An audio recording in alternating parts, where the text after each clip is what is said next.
नमस्कार, प्रणाम।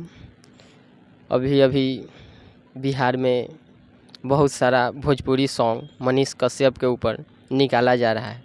300 से ऊपर गाना बना दिया गया है मनीष कश्यप के ऊपर। वो भी कोई अच्छा भी है, उसमें बहुत सारा गाना ऐसा है जो अश्लील है।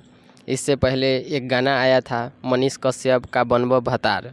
उसके बाद में दूसरा एक सिंगर लड़की वो गाई है मनीष कश्यप मौगा पत्रकार।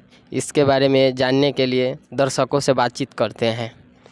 मनीष कश्यप कैसा पत्रकार है? अच्छा है। अच्छा है पत्रकार। उनके ऊपर बहुत सारा गाना भोजपुरी में रोज़ के रोज़ एक से एक अश्लील गाना आते रहा है। वही तो और अच्छा है।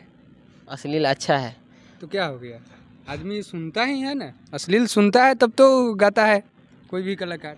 तो मनीष कश्यप के ऊपर डेली एक से एक नया अश्लील गाना आ रहा है, उससे आप संतुष्ट हैं, खुश हैं? बिल्कुल बिल्कुल खुश है। अगर मनीष भोसरी वाला ही